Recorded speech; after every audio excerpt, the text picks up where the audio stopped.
abantu bo gushimira barahari. Ndashimira Aline Gahongayire na mama we na bambaye hafi cyane.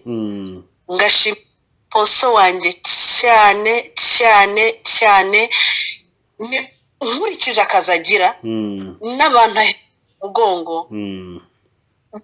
kuba wavuga ngo anytime ndandikira Gitwaza mubone, ibintu bigoye ko bavuga ngo anytime ndamuhamagara mubone.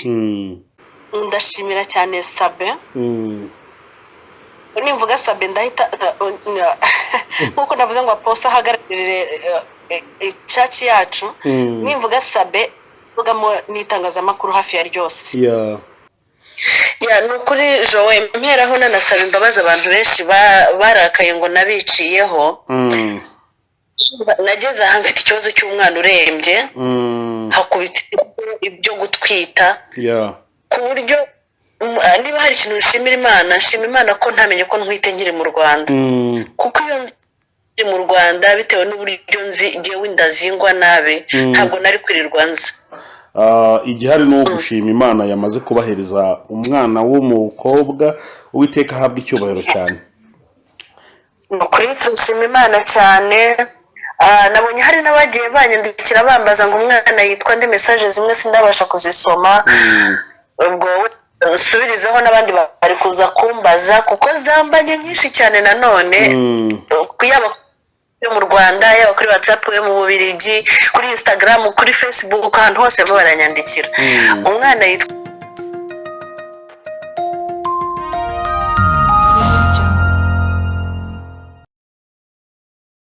Mwaramutse neza kandi muraho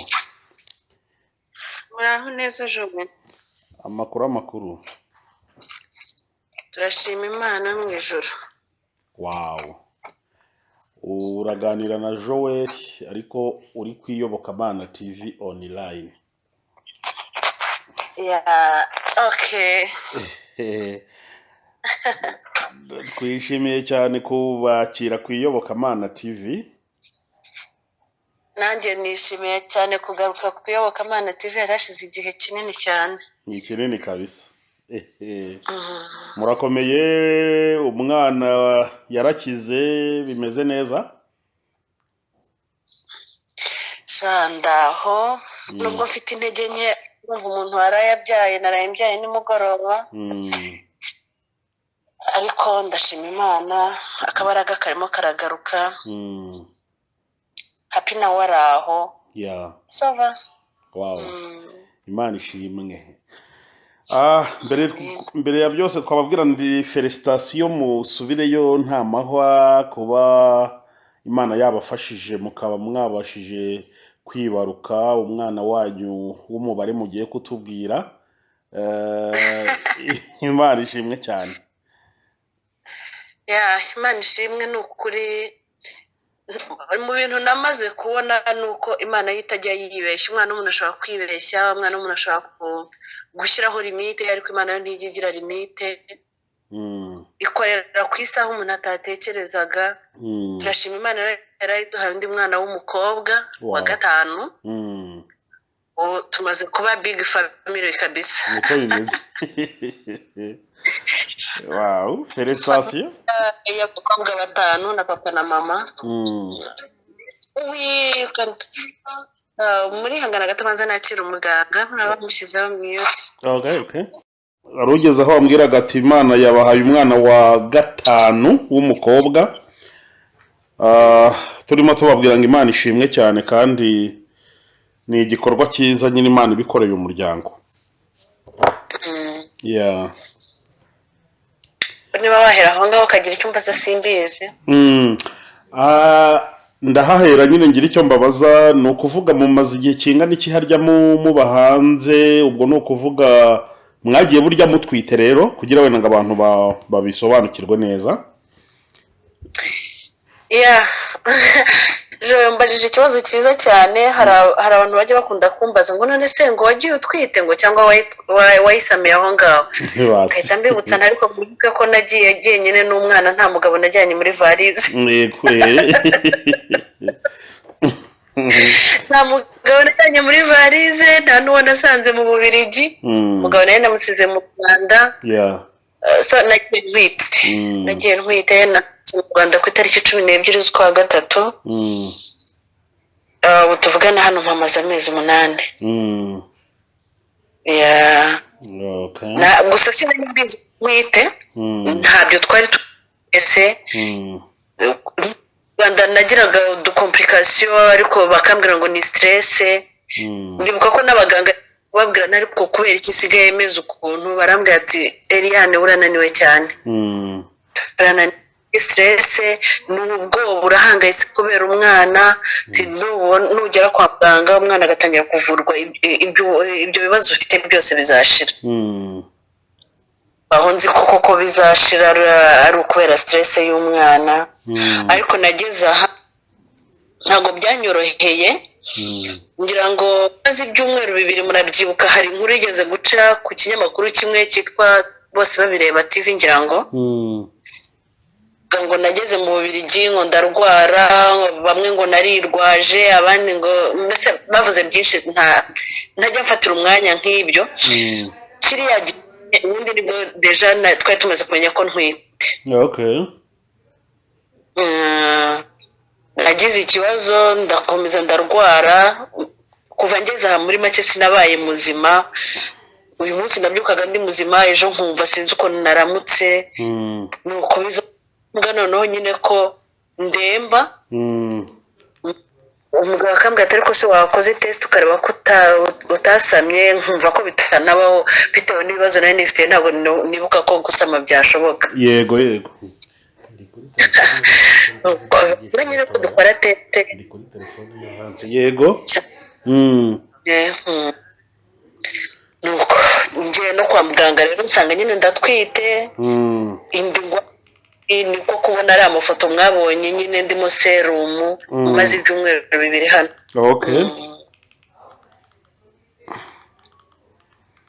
Ngira ngo birumvikana cyane.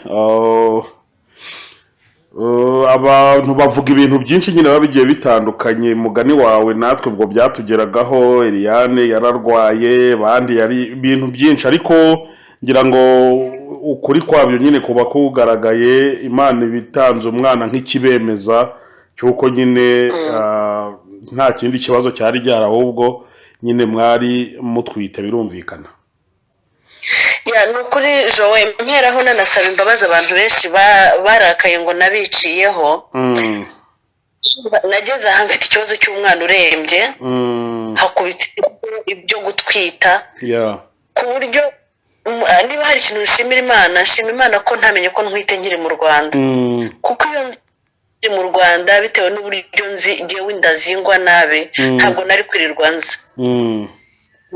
Reka papa w'umwana akaba ari uza, ariko uko yari ifite izindi gahunda zayo yarabimpishe mbari giye uza. Ubwo nageze birangora cyane, indira nzengereza. Hari umumama umwe twari twazanye yari arwaje umwana umutima, twahuriye mu ndege tutaherukanaga, yari inshuti yanjye cyane ariko ntabwo twaherukanaga. Tugiye mu bitaro bimwe, dushyikira muri Maison d'accueil imwe, ari muri chambre ifatanye n'iyanjye. Byaramfashije cyane, uwo mama yambaye hafi. Ubu deja yaragarutse ari mu Rwanda ku mwana we yarakize. Imana ishimwe. Kugira uwo mumama fosho mba naratesetse. Nageze aha rero bitewe n'ukuntu nari imeze, nawe urabyumva, inda y'umusamo. Ngeze mu engereye kirimo ubukonje, ibiryo byaho ntamenyereye. Nkura n'ibibazo bikomeye cyane Joe, bikomeye. Telefone yarasonaga noneho nkumva nayo ubwayo nayimena, ku buryo mama kenshi iyo yabonaga ari abantu bangombwa, par exemple nka Papa Happy cyangwa se abandi ingenzi bari hafi aho ngaho bihutirwa, uwo mama niwe wabitabaga. Atuye Kibagabaga, niwe wabitabaga. Ubundi hari n'andi mafamiye ya hano yambaye hafi. Kwiyogereza umwana, isabune zaranukiraga, amavuta yaranukiraga, sinatekaga. Ndashimira cyane famiye zambaye hafi, bakajya baza bakoza umwana aho mama atahiye, umwana wamaze gukira, kuko yamaze 1 kwezi n'iminsi mike. ubwo rero rwose abantu bumvaga ko nabiciyeho nibyo kandi koko nawe wabitekereza akabona sinsubije mesaje abampamagara sinitabe telefone ntabwo yari jyewe pe rero uyu mukobwa cyane hano witwa Baraka niwe wabiteye birumvikana cyane.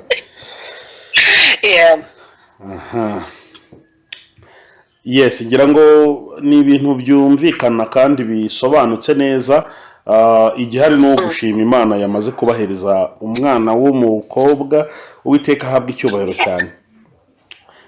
Kuri nshima Imana cyane.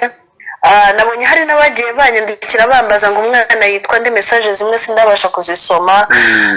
Ubwo nsubirizaho n'abandi bari kuza kumbaza kuko zambanye nyinshi cyane nanone kuyaba mu Rwanda yaba kuri WhatsApp yo mu Bubiligi kuri Instagram kuri Facebook ahantu hose baranyandikira. Umwana yitwa Beraka Princess. Inde Shimwa Beraka Princess. Ashimwa Beraka Princess. Oui. Wow, izina ryiza cyane. Hari n'abambaje ngo se ngo Beraka bisobanuye iki? Uyu mwana avuye mu mashimwe ntabwo aje kuri planning y'ababyeyi, aje kuri planning y'Imana bitewe na situation twa turimo, nta gahunda yo kubyara twari dufite, twebwe ku giti cyacu twari tunapari we bucura. Ariko ntabwo n'ahantu henshi kuri social media twamwitaga bucura. Muri plani z'Imana ntabwo yari bucura. Rero twasanze uyu mwana kuko yari muri gahunda z'Imana, hari byinshi Imana yari yarate, kuko niba hari ikintu cyatumye Happy agira morale n'imiti akaba porta ni ukumenya ko hari akabebe inyuma ye. Wow, Imana ishimwe cyane ku buryo niyo yabaga yafashe imiti kamugwa n'abagatangira kuruka yahitaga avuga ntabwo nshaka kurwara bebe wa mama atababara. Rero uyu mwana yaje ari igisubizo ku buzima bwa Happy, yaje ari igisubizo ku babyeyi, yaje ari igisubizo ku bantu benshi. Niyo mpamvu rero twamwise Shimwa. Warikuye muri Zaburi y'145 usomye ku murongo waho wa 2 n'uwa 3 harimo amagambo arimo ishimwe ryatumye dushima Imana kubw'uyu mwana. Beraka ni ijambo bazasanga mu ngoma za 2 ibice 20 umurongo wa 26 n'uwa 28. Igihe Abisiraheli bari bagiye kwata umwanzi wabo basanga bo ubwabo basubiranyemo bicanye. Kiriya kibaya rero cya Beraka bahise bakita Beraka bitewe n'umugisha bagisanzemo, na bugingo n'ubu haracyitwa Beraka. Niho iryo zina rya Beraka twarikuye. Princess ryo ni igikomangoma murabizi. Yego ni igikomangoma. Uyu mwana ni igikomangoma, naryo bazarisanga muri Ezekiyeli 34 23 24. Okay.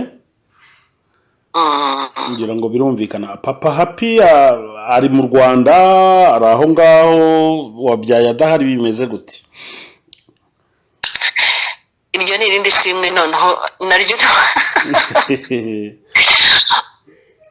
njya nibuka mama amaze gutaha yajyaga amaze ati se mama Happy uzabibasha gute? Mukuri hari abantu navunnye jowe, hari abantu navunnye mu Bubiligi. Urumva umuntu kuba afite urugo rwe akarusiga uwo munsi akaza akirirwa kuri Happy kwa muganga, kuko Happy tujya kwa muganga mu cyumweru, hakaba tujyayo 3 mu cyumweru gishize yagiye kwa muganga ku wa 5 ku wa 6 no ku cyumweru. Icyumweru cyari cyakibanjirije yagiyeyo rimwe. Ntabwo ibihe bya Happy bihora ari bimwe buri munsi. Hari igihe imurusha imbaraga agafata ibitaro, icyo gihe naho abasabwa umuntu umurwaza, kandi mukuru imeze ntabwo gye nabibashaga. Abantu navunnye, hari amafamiye yambaye hafi bakajya ibihe, uyu munsi iki cyumweru akaba ari icya runaka, ikindi kikaba ari icya runaka. gutembereza umwana, kujyana umwana ku ishuri kuko Happy ariga, kujya kumutekera, kugira gute, byarabavunnye cyane. Mpora mbashimira, barabizi. Byabaye ngombwa rero yuko Happy yaragiye gukorerwa operasiyo mu kwezi kwa 9, kandi zari operasiyo cyane, ngira ngo abantu bazirebye kuri social media n'ababashije kutugeraho, nabo twabashije kuvugana, neretse amafoto. Zari operasiyo zikomeye, babagaga umwana impyiko, babaga umuyoboro w'amaraso, ubwo urumva umuyoboro w'amaraso ujyana n'umutima, babaga n'ibihaha bibiri. Yes we. Yari operasiyo ikomeye cyane kuko ni operasiyo yakozwe inshuro 3. Babaze impyiko gusa, buracya ku munsi wa 2 babaga wa muyoboro w'amaraso, ubwo bivuze ngo bijyanye n'umutima n'igihaha cy'iburyo. Mu kundi kwezi babaga igihaha cy'ibumoso. Rero ukuntu nari naniwe, nari nkuriwe cyane, abaganga babona ko ntazabasha gusporta izo operasiyo, biba ngombwa ko bahamagaza papa Happy byihutirwa. Ntabwo ari ibintu natwe twari twaraplaninze kuko twumvaga ko atasiga abana, twumvaga ko atasiga abandi bana ngo aze. Niyo byaba ngombwa ari jyewe wazafata igihe nkaza nkabasuhuza, nkongera nkagaruka n'umwana, cyangwa yari mu Rwanda wakagarukana nawe. Ntabwo twatekerezaga yuko twese twasiga abana tukaza. Iyo situwasiyo twari tugezemo, byabaye ngombwa yuko nawaza. Bohereza invitation, bamuhamagaje mu byumweru 2, kuko ndumva invitation yageze muri ambasade nko mu matariki 10 y'ukwezi kwa 8. Muhamagara atanahari yigire gusura abana ku ishuri, baramubwira ati zana pasiporo yawe, zana ibi n'ibi, ibitaro Happy arwariyemo baragukeneye. Ku itariki 4 z'ukwa 9 yari yageze, umwana yavuye muri koma, papa we deja yahageze. Urumva rero byadutunguye, ntabwo ari ibintu twaplaninze ngo tubisengere ngo tubyirukeho, oya. Nabyo ni plan y'Imana, n'Imana yabyikoreye. Papa Happy nyine araza, anageze ahangaha muri icyo gihe mpita mvunika. Urumva ko ari Imana yateguraga kugira ngo tubone umurwaza twese. Yes we. Umwana akimara kuva mu bitaro, njyewe nahise nkora accident. Nkora nkuru, mpita mvunika. Urumva rero iyo nza kuvunika n'ubundi nkiri jyenyine na Happy, byari kubirindi kosi rikomeye. Baraza nyine twitaho twese. Muri icyo gihe nanyuze mu bintu bikomeye cyane. Umwana amaze ibyumweru 2 avuye muri operasiyo, napfushije umubyeyi. Umubyeyi wawe? Ni nk'ari we mubyeyi wanjye w'ukuri, nubwo atari we ni mukuru wa papa, uwo papa akurikira, ariko niwe mubyeyi dufata nka papa. Kuko niwe nabwo watugiriye akamaro kuruta papa wacu, nubwo ari mukuru we. So twamukundaga, cyangwa se njyewe by'umwihariko, bitewe n'amateka dufitanye. Narimo basobanura ko uwo data wacu ntabwo twagira amahirwe yo kumumenya tukiri abana, kuko yari atuye kure y'iwacu, yari atuye ahantu bitaga Mpanda, Tanzania. Twamumenye cyangwa se yongeye kubonana n'umuryango nyuma ya jenoside tugeze mu Rwanda. Bijya bibaho ko umuntu umwe mu muryango akaba ari uba byose. Cyane rwose. Nawe rero niwe wari byose ku muryango. Wari byose, n'abapapa ubwabo kugeza iyi saha babaje bakubwira ko bapakaye, babaye imfubyi. Babaye imfubyi. Ukuntu mbivuze ngo bapakaye nicyo kinsekeje.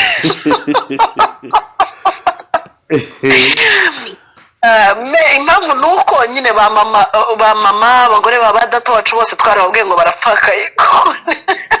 Mbese ni ukuvuga ngo yari inkingi ya mwamba y'umuryango.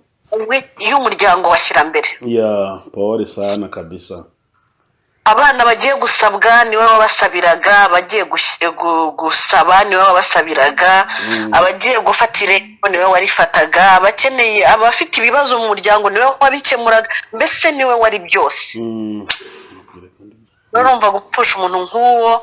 By the way, abantu bakunda kureba poste zanjye yaba kuri Instagram cyangwa kuri za status za telefone baramuzi. Ni umupapa nagiye gusera buri bucyo twurira indege. Okay, yego. Nuriya rero sinzi ukuntu umwuka wera nyine yambwiye ati ntugende udasezeye papa, uretse ko ntari no kubishobora, ubanza nari kuyuriza ukuguru kumwe ko ndi kugasiga.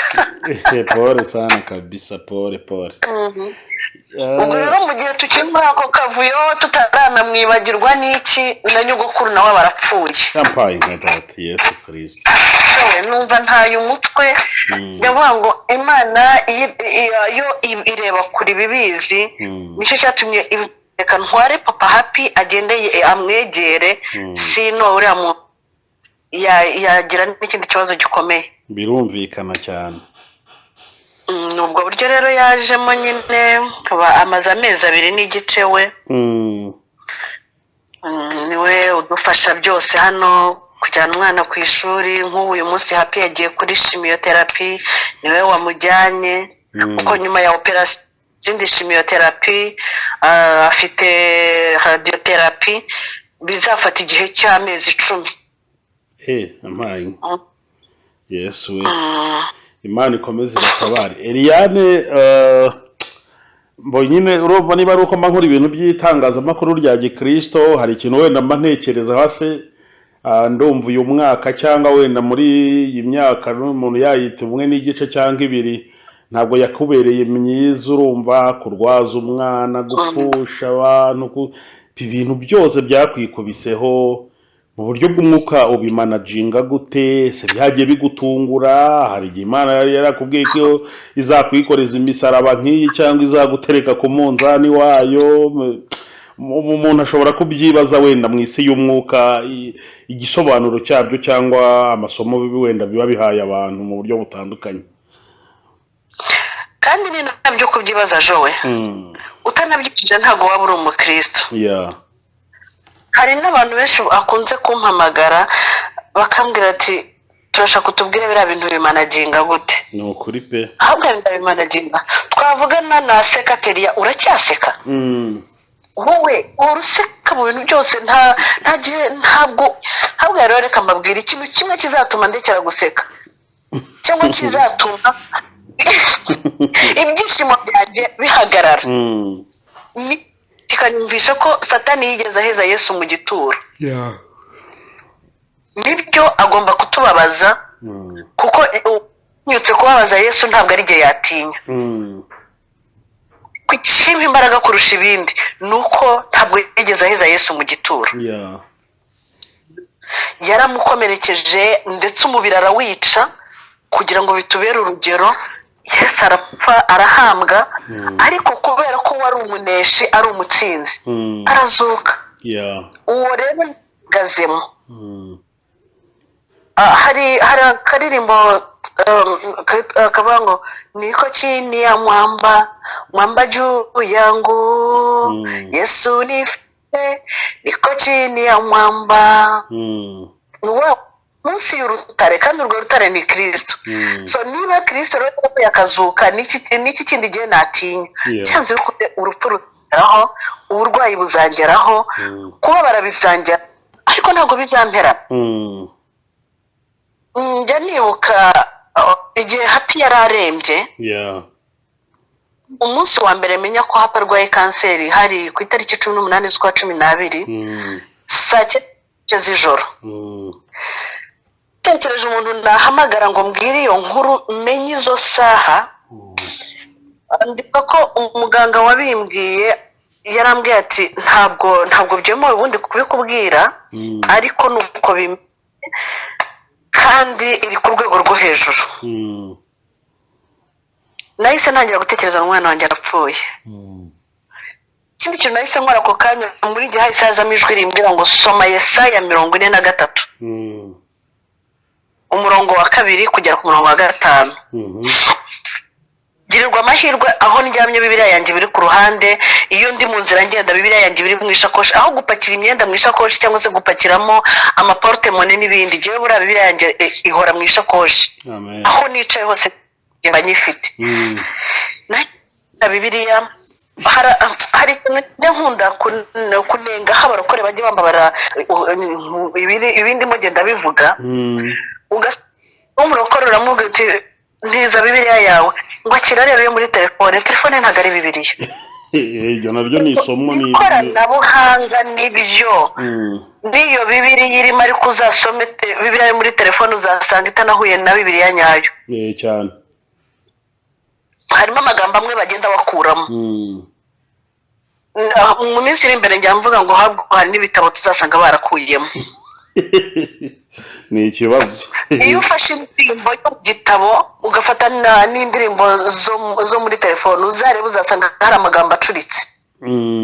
Rero tugendana n'ibigezweho ariko tunagerageze kuba abo mu mwuka cyane kuruta kuba abo mu mubiri cyane. Telefone ibya bindi bivuga ngo inda n'ibyo kurya n'iby'inda ariko singengwa na buri kimwe cyose. Rero nahise mfata Bibiliya yanjye ncana itoroshi yo muri telefone mpita mfungura hahandi numvise hanjemo. Nuko umugabo yari ategereje kureba ukuntu ndira kandi rero namaze kumupromisinga ko ntari burire. Ntari isoni nta n'umuntu uri bumenye ko ibyo bintu nabimenye. Ikindi hande rwanjye hari abandi bamama barwaje kandi abana barembye cyane. Nagombaga kuba noneho ahantu hose najyaga yo Eliane urumva nageze mu bitaro abantu bambwira ntago barebaga ko umwana wanjye arembye ahubwo barambwira ngo nimba sengere. Basi. Waje bakubwira ngo dusengere hanyuma babonye ari wowe. Icyo nakoze nafashije Bibiliya ndahasoma hahandi Imana irango nuca mu mazi nzabana nawe. Igeze ntizagutembana nuca mu muriro bashya ndetse n'ibirimi byawo ntibizagira gute. Yego. Nagutangiye Egiputa y'imfungo. Ethiopia ni seba natanze ku bwawe. Jowe nahise numva ko kwa kesaswa ntabwo yari kanseri numvise. Ibyo avuze atari byo numvise. Nahise mfata ibyo docteur ambwiye n'ibyo bigiye ngerageza kubihuza nsanga ntabwo bihura. Magaciro cyane iby'Imana ibya muganga mbitesha agaciro. Niyo hari umuntu muganga warasaze nigewe. Nanga mama happy ngo ufashwe niki. Ndamubwira oya doctor nta kimfashe. Ahubwo ikimfashe wacyumvise. Atoya ntabyo wumvise ati nabyo numvise. Nabisoma gurihe for sure muri ngewe niba ariko ba deprima simbizi ariko muri je ntago nari na deprime pe. Bise nawe yabyumvise. Ndimo no gusoma nari nzi ngo nawe ari marasoma. Kumbe turi mu masi abiri atandukanye. Wari bisi kureba umurwaza bw'ikintu kibi nk'icyo saa 9 n'igice z'ijoro. Kumbe jewe ndimo ndirebera Imana nta nubwo nkiri kumwe nawe. Yego. Mitamuha ya Bibiliya arahasoma maze gusoma bya ndi cyangwa ngo ariko mapping uzi ko aribwo nkemera kuri umurokone ndambwa wi genda umukristo kandi nzahora ndiwe. Amen. Ngwaje ndi muzima ndiwe. Ni kubera ko ibi bimbayeho ntago ari je wa mbere nayo ubu byamubayeho kandi ari umukristo. Nge nkunda kugira reference ya Bibiliya kuruta abantu bo mwisi. Sinya nkunda umuntu uzakambwira ngo se ko Joel yatsinzwe wese umurokore. Yose Joel ni Joel ariko je naho ndi Joel. Hano Joel yanditse kuri Bibiliya ku buryo ari we ngenderaho. Bibiliya yanditse abantu b'intwari gusa abibigwari nabibandika nk'ibigwari. So nago je nigira kubigwari nigira ku ntwari. Umugabo yarandebye ngira ngo yibaje ati uyu mugore ara deprimye igikoreka nikurema akarenge nigendere. Nahise nsohoka hanze mfata telefone nshaka umuntu nahamagara buriya ngira abantu njya ntera stress nkumva ntacyo bintwaye. Aposo wanjye Gitwaza mba numva namutesha umutwe ku kibazo icyo ari cyo cyose mfite basi ariko sinjya mutesha umutwe nkubwira ngo nsengera jyewe nicare oya iyo muhaye umutwe njye mpita nkora yitatu kuko nzi ko afite ibindi nawe bimuremereye nibyo ariko modo wanjye byanze ko ngomba kumuteka nk'umubyeyi undi muntu njya ntesha umutwe kandi ntabyinubire ni umubyeyi witwa Aline Gahongayire nahise nsanga ari uko Aposo ari muri Amerika ariko ari mu Rwanda niwe nahise mpamagara izo saha iyo bakikubwira ko umwana arwaye kanseri wese uhamagara Apotre Gitwaza oya Gitwaza ari muri Amerika ntabwo namuhamagaye yego wese uhamagara Aline Gahongayire sorry nahise mpamagara Aline Gahongayire arambwira ahita ambaza ngo shushu ngo ubaye iki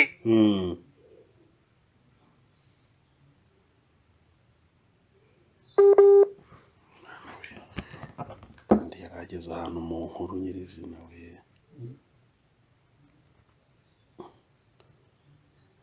alo hano yarageze niho inkuru nyirizina iri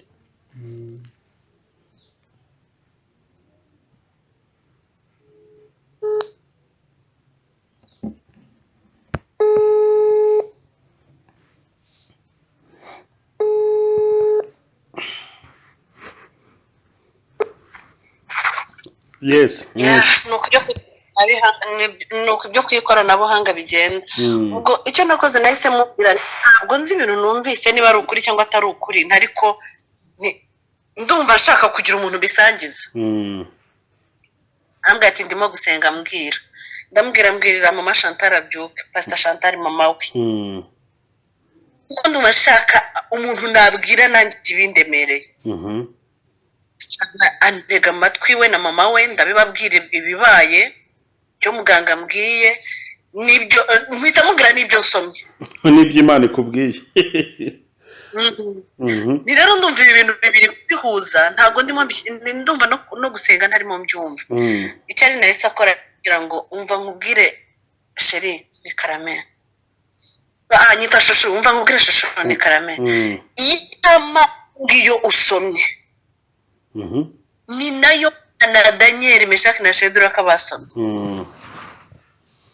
iyo bahamirije imbere ya Nebukadinezari niyo nawe aka kanya uri muhamya ati ndakumenyesha ko iyo ndwara atari iyo kumwica ari iyo guhesha Imana icyubahiro amen nahise numva nkomeye ari narasenga aransengera arangije kunsengera turakupa mpita mpamagara papa w'umwana ndabimubwira nawe byaramucanze kuko iryo joro nahise mugana ntubibwire bamuzehe ariko ntiyabishoboye we yahise ahamagara iwacu ahamagara iwabo umugabo nyine biramugora kuko buriya happy niwe mwana turumva twari twaramwise bucura amaso yacu twese yari ari kuri happy yaba twebwe ababyeyi yaba bakuru be yaba umuryango yaba abaturanyi yaba ku ishuri mbese amaso yose yarebaga happy ntabwo twumvaga rero ko icyo kintu cyaba kuri happy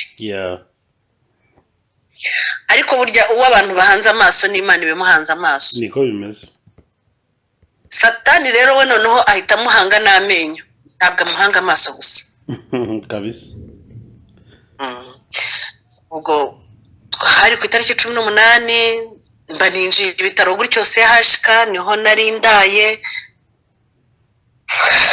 hari muri weekend kwa gatandatu ku cyumweru 19 kwa mbere kuri 20 tubonana noneho n'abadokiteri bombi sasa pediatre mukuru na docteur wa muri oncology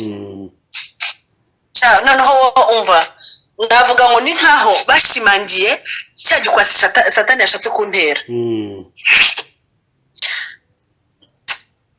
uriya mudokiteri wa CHK Dr. Kanyamuhunga Imana ijye imuha umugisha hari amagambo yambwiye we yumvaga ko ayambwiye nka docteur ariko njye nayafashe nk'umubyeyi yarambwiye ati indwara rwaje ni indwara ikomeye cyane ni ubushobozi ni indwara isaba igihe ni indwara isaba urukundo rwinshi cyane no kwihangana ukitanga tubura mugiye gutakaza ibintu byinshi byinshi byinshi atari ko Imana izabagenda imbere.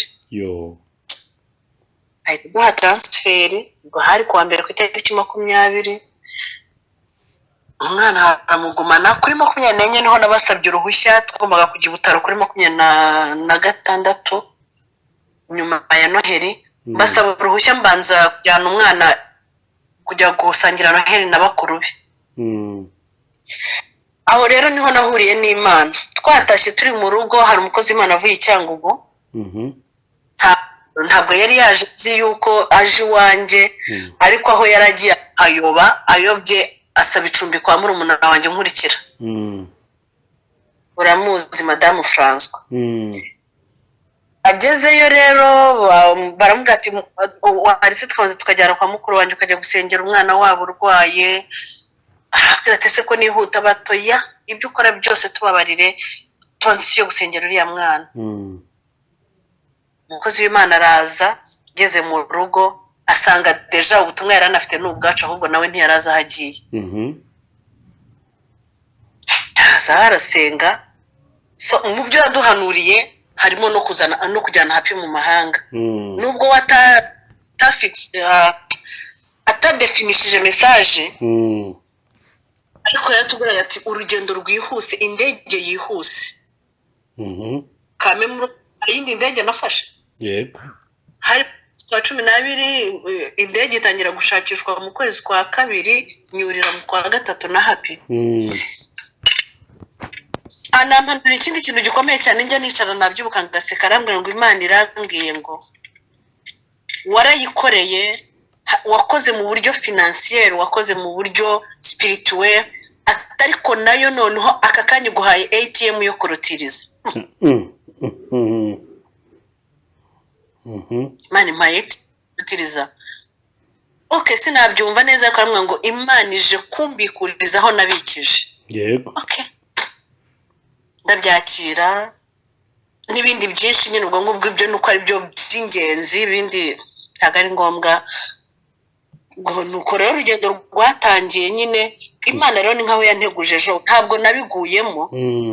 Imana kuko na nyuma yaho nagiraga kuri etape nkabwirwa umusozi imbere yanjye, nkabwirwa yewe njye nuko hari n'ibyo na happy ubwe yahanuraga. Happy yararyamaga kamwe ngo ndose ngo turimo tugenda njye nawe ngo none ngo imvura nyinshi nyagira, ngo hanyuma ngo nkabona ngo tugiye kugwa mu mazi menshi, ngo hanyuma ngo nkabona ngo Yesu ngo araje aratugaruye. Ngo hahitamo icyo nsengera. Yesu we. Ubundi nkumva ikindi gihe nanone haparongera ararota arambwira ngo mante muzi ko narose ngo tugiye kuva ngo tugiye kwikubita hasi ngo muri etage sinibuka niba mu Kinogo. Ngo hanyuma ngo tugahita tubona ngo angels ngo baraje baradufashe. Ngahita amenya ko nyine imbere hari icyobo, ariko aba angels urumva we nyine abamarayika bitaba angel. Tamenya ko hari abamarayika bagomba kuturamira ngasenga. So ntabwo njya ntungurwa. Ntabwo byagutunguye birumvikana. Buri gihe cyose kandi njya mpora mbwira abantu ngo ndi umukristo nzahora ndiwe. Kuko jowe iyo biza kungura ibi bintu kamwe nk'umuntu warwana n'amagambo yamvugira ngo urabyibuka. Ndabizi cyane. Ndaratutswe n'umutekamutwe uriya mwana suwe nuwo yatiye amafaranga barayariye bararara byinshi. Ntago byari byoroshye. Iyo nza ntungurwa nari kugwa muri koma nanjye ubwanjye. Nibyo pe nibyo ndabyemera cyane nanjye ndabizi. Kubera ko rero cyose mpora fighting ashaka gutsinda. Ntago njya fighting ashaka gutwaya. Iyo ni ko turwanana ari umunyantege nke mushyira inyuma nkaba ari jya imbere.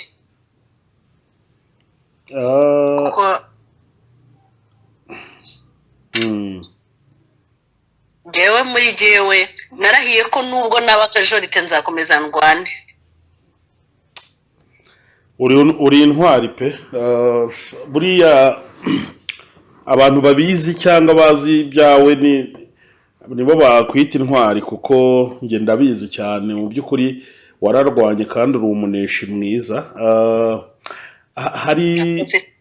ya hari icyo umuntu yabaza wenda muri iyi nzira y'uyu musaraba, hari ukuntu yesu agiye kujya kubambwa, hari abantu yahururiwe n'abantu benshi batandukanye, bamwe baramutabara, abandi bafite ishyaka ryo kumutabara, ariko noneho haza kuboneka abamutwaza umusaraba, barawumutwaza nabo barawikorera. Ntabwo byasa kukorohera kuvuga abantu bose nabaza ngo bafatanyije nawe kwikorera no busaraba, ariko hari nk'abantu ushobora kuvuga ati aba bantu ndabashimira cyane ku mpamvu, ngira ngo wa mbere we namaze kumwumva, buryo umuntu wabwiye situwasiyo ya mbere Aline Gahongayire bikikubaho ugahita umubwira ati nyaboneka, akagusengera akaguhumuriza, ngira ngo niwe watangiranye nawe kwikorera uwo musaraba burya, kuko kuwikorera ntabwo ari ukuguha ibifatika, ahubwo ni ukuguha na morale y'ubuzima busanzwe. Hari rero n'abandi bantu, abakozi b'Imana bagiye bakuba hafi mu buryo udashobora kwibagirwa kubarekonesa, wenda muri kino kiganiro ku Iyobokamana TV abahari ushobora kubitubwira turi ikiganiro. Wenda hari abantu bamwe na bamwe badakunda kujya kuri social media. Yego, nibyo bakambwira ati ntuzamvuge kame mu privacy nawe iyo ashaka ko ibaho. Ya birumvikana.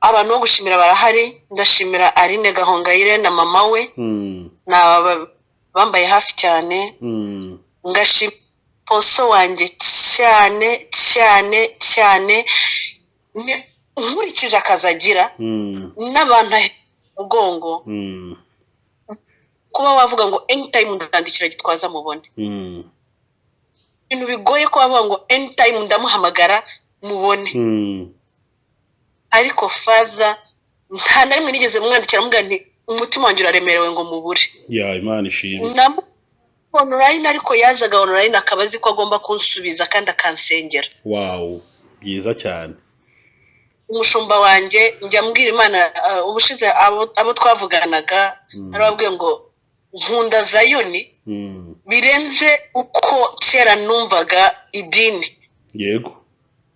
Ntabwo Zayoni ari idini, ni umuryango. Wow. iyo uvuze nyururugo uba uvuze n'urugo rwose. Niko bimeze n'ubundi. Zion Temple ni itorero ntabona uko nshimira, ubwo impamvu narime baza nuko yambaye hafi cyane. Wow. Ariko ngira cyane cyane itorero rya Zion Temple. Uwitwa umushumba wese muri Zion yiyumvemo, yitwa umukristo, uwitwa umva n'umwana ngira ngo wo muri Ekodime. Yego. Ntabwo nari nzi ko ushobora kugwa mu kibazo n'umuntu utavugisha muri eglise akaguhamagara. Niko bimeze. Nabonye Imana n'itorero ryayo. Imana ishimwe. Nkunze kubwira abantu ngo nungisha inama ngo nzajye gusengera hehe, kuko nasengeye mu eglise menshi. Navutse nsanga iwacu ari abaporoso,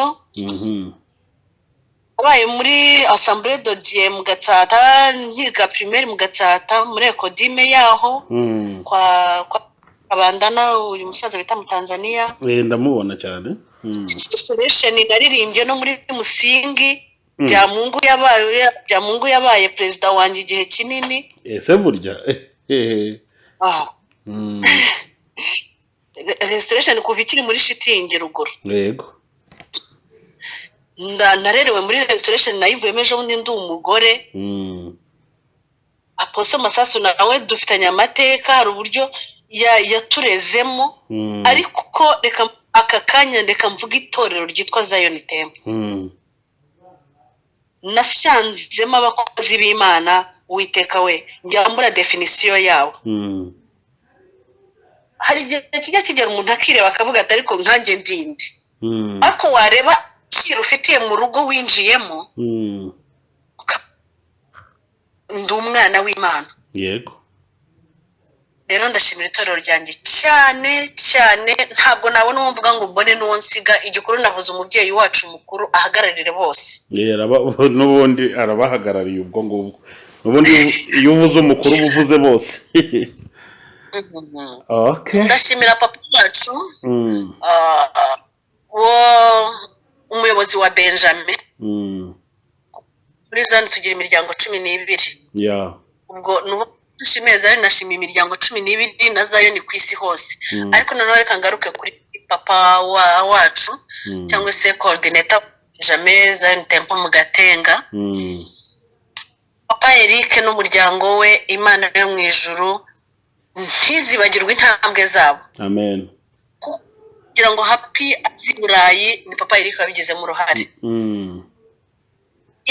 Yadahaguruka ngo ambwire ngo dukore GoFundMe biki, ntago nari nzi ibyo ari byo bya GoFundMe, ni n'ubwa mbere nari mbyumvise.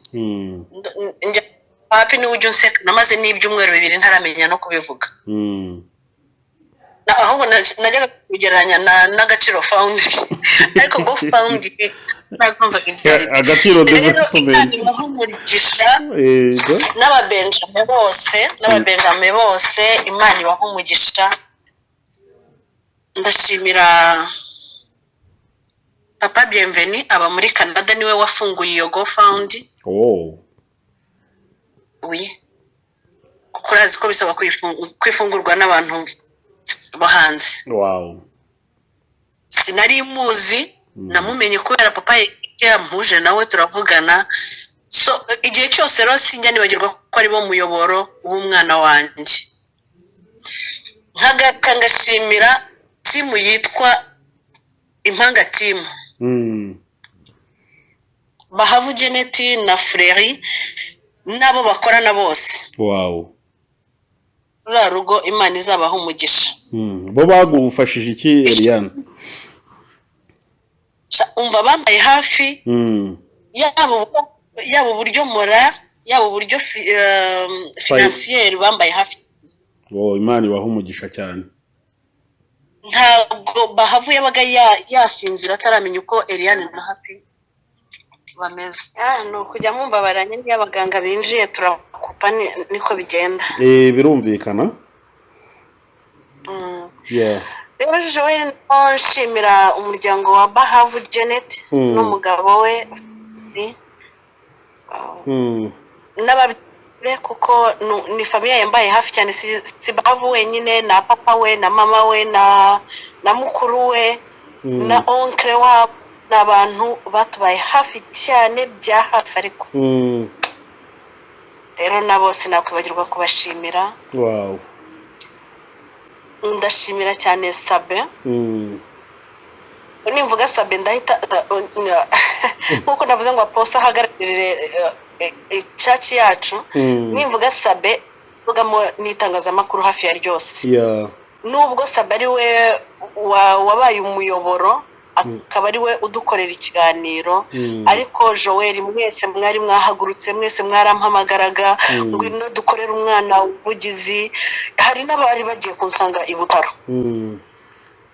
Ndibuka ko Afrimax yari igiye kunsanga i Butaro pe. Kamana na Nurya Muhungu hari yarinde Jean Pasteur badesize ko bo bari i Butaro, ariko ubuvugizi bw'umwana bugakorwa. Ndabashimira itangazamakuru, abo twakoranye ba Irene muri Ndahabi.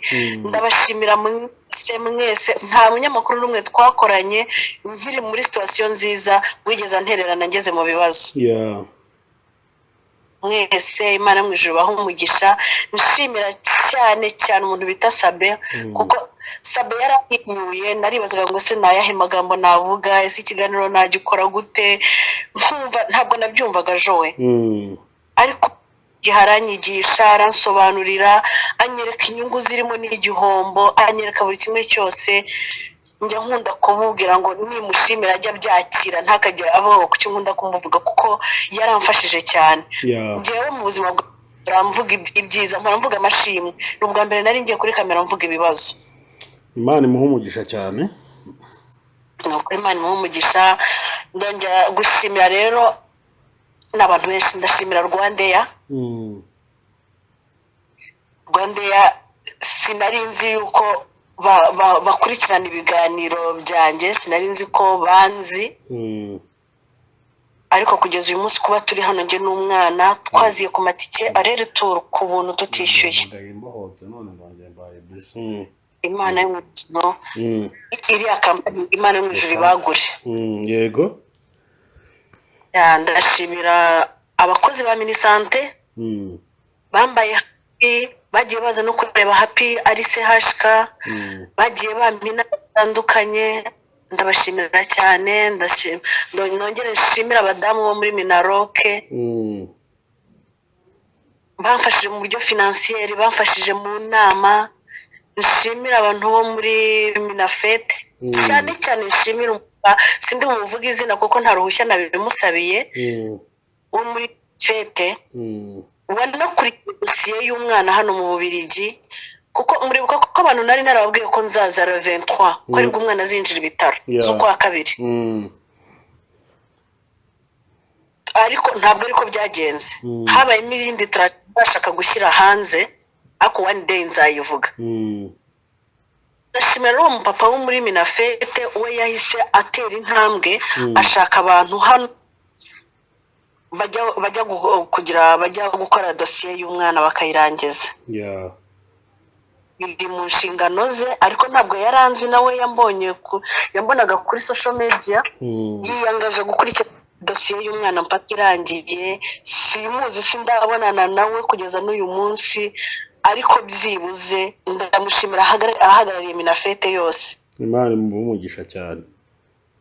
Ndashimira abayobozi bo muri diaspora hano bahagurutse bakaza gukurikirana dosiye y'umwana, bakaza kumfata kuri aeroporo batananzi, bakangeza ku icumbi, ku wa mbere bakagaruka kumfata bakanjyana kwa muganga kunyereka aho ngomba kuvuriza umwana.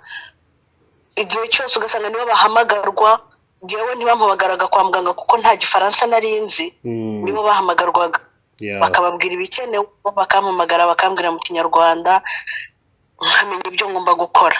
So ndashimira igihugu cyanjye cyane cyane, leta y'u Rwanda, Imana ijye ibaha umugisha. Yego.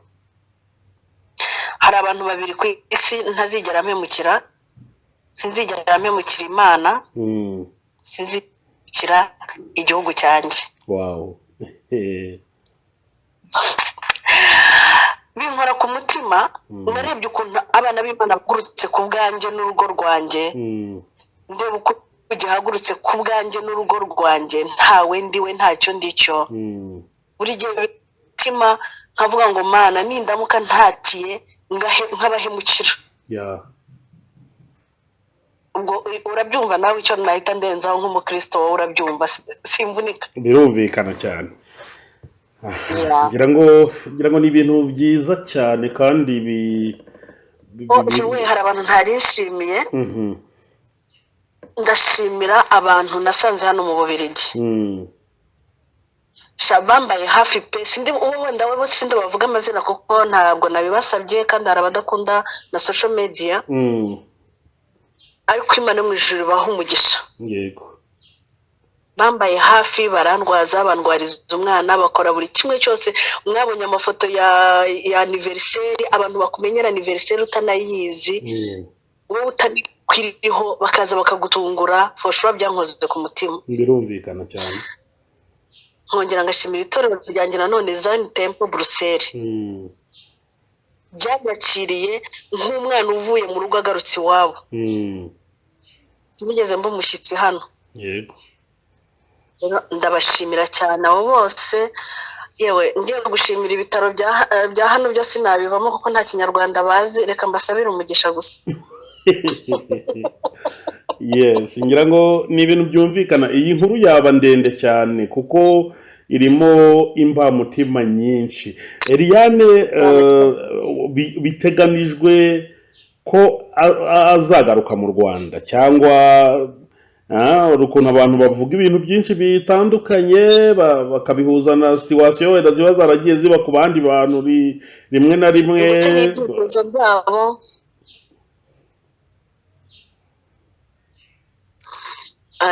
Oui.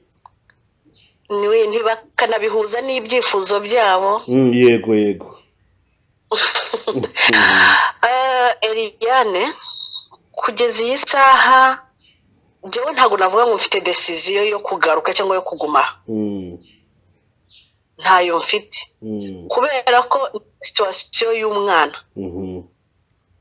Cyo ni kimwe, nahagurutse mu Rwanda nje kuvuza Happy, kandi kugeza Happy ubuzima bwe buri mu biganza by'Imana n'abaganga. N'ubu twaje tuzi ko tuzamara hano amezi 9 gusa. Yego. Kugera ku mezi 9 yaramaze kuvurwa nka ubutumaze 8. Ariko tuvugana hari icyiciro cya mbere cyarangiye, mwarabibonye, cya shimiyo za mbere yafashe 12 tugeze aha. Hakurikiraho operasiyo 3 zarakozwe. Ubu hakurikira shimiyo z'amezi 10 kandi ntabwo twari tuzi ko zizakorwa. Ite radiotherapy n'ibindi tutaramenya inyuma, kandi inyuma y'ibyo byose habaho na control. Kugeza iyi saha ntabwo tuzi ngo ubuzima burimo kutudirija gute. Yego. Gusa twizeye hamwe n'Imana yacu, twizeye ko Imana ariyo izi ikigomba gukorwa. Birumvikana. Rero Joel njye kuvuga ngo nzagaruka mu Rwanda cyangwa se nzagaruka kuko sinahunze. Nzagaruka kuko tungangira cyahari, abana banje barahari, ababyeyi banje barahari. Nibiba ngombwa ko nanatinda hano kubera ubuzima bwa Happy, cyangwa se ko dutinda hano kubera ubuzima bwa Happy, still nzabanza mu Rwanda. Yego, birumvikana. Hari n'abanyandikira kambaza ngo ese ngo ntabwo widekare. Oya, ntabwo nidekare passport zanjye ndazifite, ndi umunyarwanda. Munzi ndi umunyarwanda, ndacyari wa mukristo Eliane bazi. Anytime aho nabishakira cyangwa se aho n'ubu nuko nari nkuriwe, papa Happy akigera hano nagombaga kugaruka giye nkaza nkabansanza abana. Ariko kwa ko nari nkuriwe nsanga ntago situation ndimo ntago nyemerera gufata indege, ndavuga ko kereka manze mbyare nzagenda ngiye njyanye n'umwana kumwerekana. Okay. Nta kibazo na kimwe mfite cyatuma ntagaruka mu Rwanda. Okay. Ngira ngo ni ibintu byumvikana cyane. Bakunze b'iyobokamana TV, mwumvishe ko Eliane twagiranye ikiganiro kirekire kandi kirimo ibintu byinshi. Cyari kigizwe cyane cyane no gushima Imana, no gushima Imana yatanze umwana, ndetse no kuyishima cyangwa gushimira abantu bagiye bamufasha guheka uyu musaraba cyangwa n'ubu bakimufasha. Ni ukuri Imana ikora ibyayo nk'Imana, ntawe uyibaza ngo ukoze ibiki. Izakomeza kubagirira neza, kandi naho yababaza umuntu ntimubabaza iteka, kuko igeraho mu bumana bwayo ikamugirira ibambi. Ngira ngo twagana ku musozo w'iki kiganiro. Niba ari umusozo, ni ukugisubika kuko cyaba kirekire, twavuga byinshi, ariko reka dusubikire aha ngaha, ubundi abantu bagikurikire. Imana ikomeze kubafasha, kandi ikomeze no kubaha nyine igikoma cy'umwana n'umubyeyi, byose bigenda neza mu izina rya Yesu. Amen. Amen.